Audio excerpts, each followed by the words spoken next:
के 150 वर्ष। वार्ताकार हैं समीत खालिदी। नमस्कार। आकाशवाणी के इस प्रतिष्ठित मंच से देश भर के युवा श्रोताओं से जुड़ना मेरे लिए अत्यंत गर्व का विषय है। वंदे मातरम राष्ट्रीय गौरव के 150 वर्ष पर बोलना मेरे लिए हर्ष की बात है। भारत की आत्मा की धड़कन वंदे मातरम वह पुकार है जिसने गुलामी के अंधकार में आत्मसम्मान की लौ जलाई, जिसने भारत को केवल एक भूभाग नहीं बल्कि एक जीवंत चेतना के रूप में स्थापित किया। लगभग 150 वर्ष पहले जब भारत पराधीन था और स्वतंत्रता केवल एक स्वप्न लगती थी, तब बंकिम चंद्र चट्टोपाध्याय ने वंदे मातरम की रचना की थी। उनके उपन्यास आनंद मठ में समाहित यह गीत धीरे धीरे पुस्तकों की सीमाओं को लांघकर जन जन की आवाज बन गया। इसमें मातृभूमि के प्रति श्रद्धा थी, प्रकृति की पवित्रता थी और उस भारत का चित्र था जो अपने बच्चों से प्रेम करता है और उनसे कर्तव्य की अपेक्षा भी करता है। स्वतंत्रता आंदोलन के दौर में वंदे मातरम एक गीत नहीं बल्कि एक क्रांति बन गया। इसे गाते हुए युवाओं ने लाठियां खाईं, जेल गए और अपने जीवन तक का बलिदान दिया।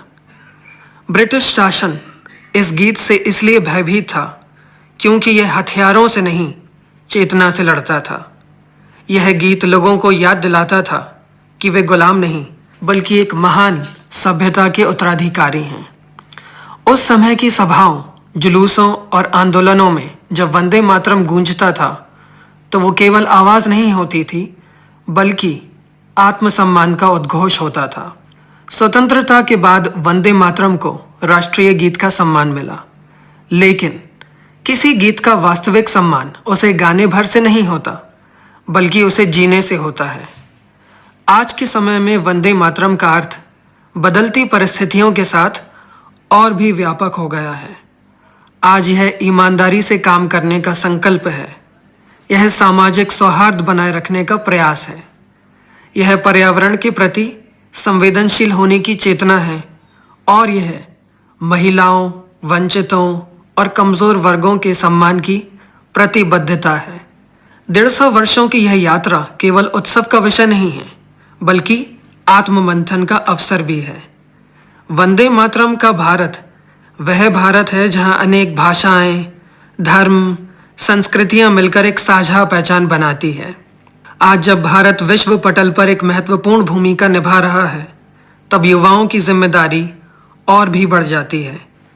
एक जिम्मेदार नागरिक बनना, कानून का सम्मान करना, समाज के प्रति संवेदनशील होना, यही आधुनिक भारत में वंदे मातरम का जीवंत स्वरूप।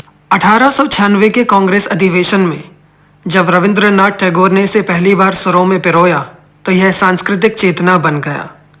1905 के बंगाल विभाजन के समय यह गीत प्रतिरोध का सबसे बड़ा प्रतीक बना।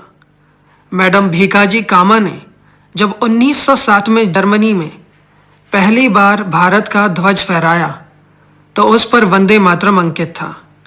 यह गीत संस्कृत और बांग्ला के मिश्रण से बना है जो भारत की भाषाई विविधता और एकता का अद्भुत संगम है। जब 1909 में मदन लाल ढींगरा लंदन में फांसी पर चढ़ रहे थे तो उनके शब्द वंदे मातरम थे। बंकिम चंद्र चट्टोपाध्याय ने भारत माता को सुजलाम सुफलाम मलयज शीतलाम कहा, यानी जो अपने नदियों से हमें सींचती है और अपनी फसलों से हमारा पोषण करती है। उन्होंने भारत माता को 10 प्रहर धारिणी यानी 10 शस्त्रों वाली दुर्गा और कमला यानी लक्ष्मी के रूप में देखा। यह इस बात का प्रमाण है कि 150 साल पहले ही हमने नारी शक्ति को राष्ट्र की शक्ति के केंद्र में रखा था। आज जब हम नारी शक्ति वंदन अधिनियम का या स्टार्टअप इंडिया की बात करते हैं तो उसकी आत्मा इसी गीत के दर्शन में निहित है, समृद्धि और शक्ति का संतुलन। वंदे मातरम हमें याद दिलाता है कि यह देश केवल जमीन का टुकड़ा नहीं बल्कि हमारी माँ है। माँ जो हमें पहचान देती है, संस्कार देती है और अपने आंचल में सभी को समान रूप से स्थान देती है। देशभक्ति केवल सीमा पर खड़े सैनिक की बंदूक में नहीं होती, किसान के हल में, शिक्षक की कलम में, चित्रकार की चित्रकारी और लेखक की कहानियों में भी होती है।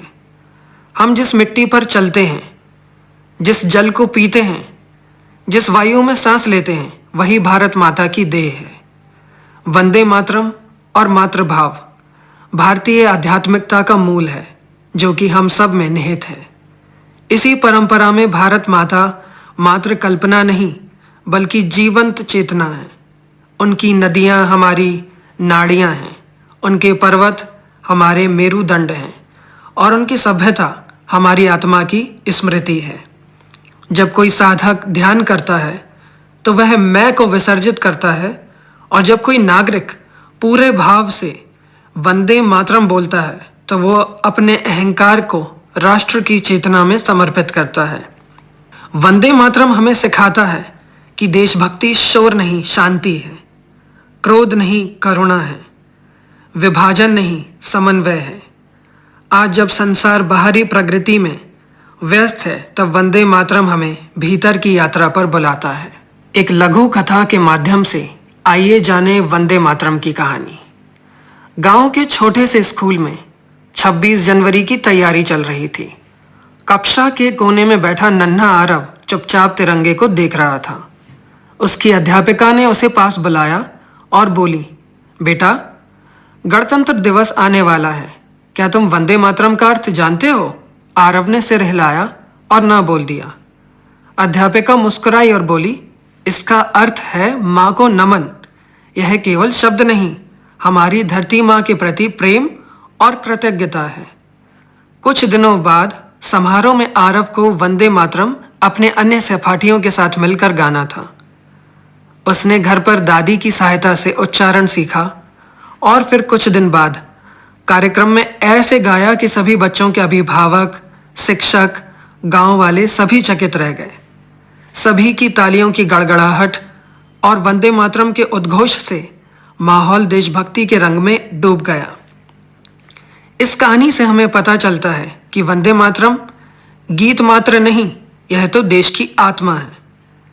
लाला लाजपत राय, बिपिन चंद्र पाल, अरविंद घोष, सुभाष चंद्र बोस जैसे क्रांतिकारियों के लिए वंदे मातरम केवल गीत नहीं था, यह उनका जीवन दर्शन था। 1947 में जब भारत स्वतंत्र हुआ, तिरंगा लहराया और वंदे मातरम को मिला राष्ट्रीय गीत का गौरव।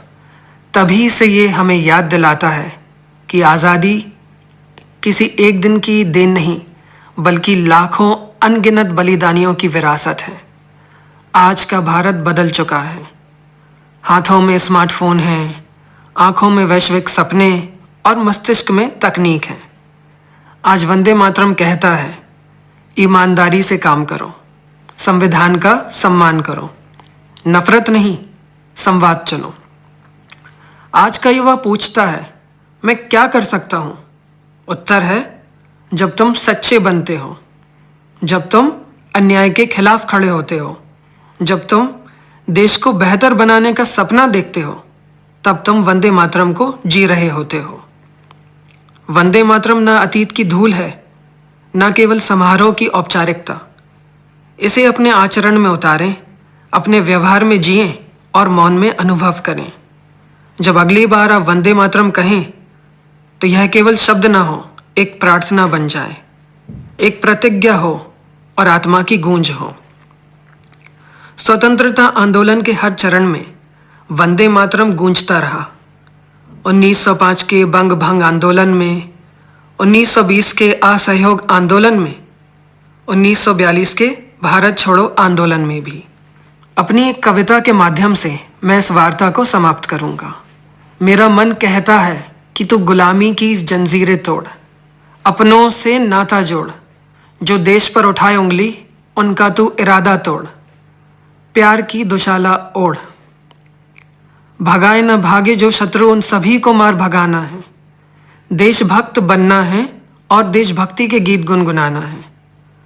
गर्व करो इस भूमि पर जिसने दिया ये खजाना है, आने वाली पीढ़ी को गौरववाणी सुनाना है।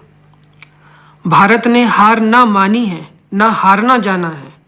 हम देशभक्तों के साहस का लोहा अब दुनिया ने माना है। वंदे मातरम, वंदे मातरम। तेरी मिट्टी की खुशबू में इतिहास बोलता है, हर कण में शहीदों का स्वप्न डोलता है। तेरे आंचल में लिपटी है सदियों की कथाएं। माँ तुझे नमन, तुझसे ही पहचान पाते हैं हम अपनी राहें। वंदे मातरम, वंदे मातरम, न केवल शब्द, न केवल गीत की ध्वनि, तू चेतना है, संकल्प है, जीवन की गूढ़ ध्वनि। जब तक धड़कता है ये दिल, जब तक बहती है श्वास, माँ तेरा नाम ही रहेगा हमारा विश्वास। दोस्तों, अभी आप सुन रहे थे ये वार्ता थी वंदे मातरम राष्ट्रीय गौरव के 150 वर्ष, और वार्ताकार थे समीत खालिदी।